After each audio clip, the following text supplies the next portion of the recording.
सरकारने केलेल्या गॅस वाढीचा निषेध करण्यासाठी कलेक्टर ऑफिसवर सर्व शिवसैनिक आम्ही जमा झालेलो आहोत। शासनाने केलेली दरवाढ ही निषेधार्ह आहे आणि महिलांना ही दरवाढ संसाराचं पूर्ण कंबरड मोडणारी ही दरवाढ आहे।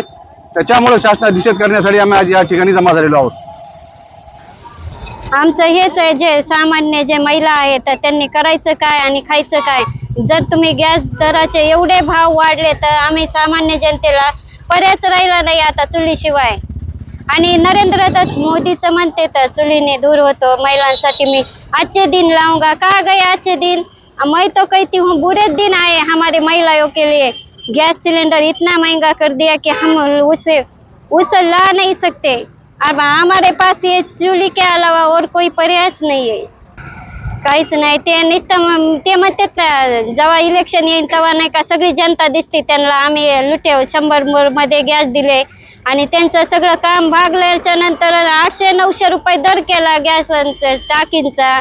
सामान्य जनता महिला 200 रुपये रोजाने शेतामध्ये जातात आणि त्यांनी तुम्हीच सांगा एका महिन्यामध्ये एक टाकी लागते तर महिन्याला 900 रुपये महिला कुठून आणीन आणि कुठून भरीन। आता हे चुलीशिवाय आमच्याकडे पर्यायच नाही।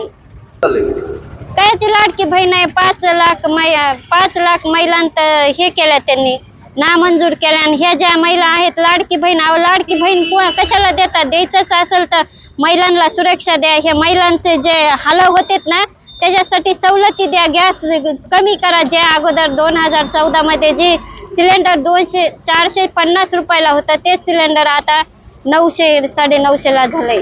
जर करायचं बहीण लाडकीला 150 रुपये नकोय तर आम्हाला द्यायचंच असेल तर 9 तरुणांना उद्योगधंदे द्या। महिलांना प्रगतीसाठी काहीतरी व्यवसाय चालू करा। 1,500 रुपये घेऊन काय होतंय? द्यायचंच असेल तर शेतकऱ्याच्या मालाला भाव द्या ना। हे आंदोलन याच्यासाठी की ही जे महागाई वाढवली सरकारने, हे सरकार हे फसवगिरी आहे। हे मुळातच फसवगिरी आहे। आता सुद्धा त्यांनी काय केलं, लाडक्या बहिणीसाठी 1,500 रुपये केले। मागच्या वेळेस इलेक्शनच्या टायमाला 2100 रुपये देतो म्हणून परत अजून त्याच्यात बी फसवगिरी सरकारने केलेली आहे। आता बी गॅस महाग केलाय, सर्व गोष्टी सगळ्या महाग केल्या। हे महाग करण्यापेक्षा लाडकी योजना जी दिली तुम्ही हिला ह्या हाताने घ्यायचं आणि त्या हाताने घ्यायचं असं ह्या सरकारने केलेलं आहे। म्हणून आज आम्ही जिल्हाधिकारी कार्यालयासमोर हे बकरीचं हे चूल आंदोलन केलेलं आहे इथे।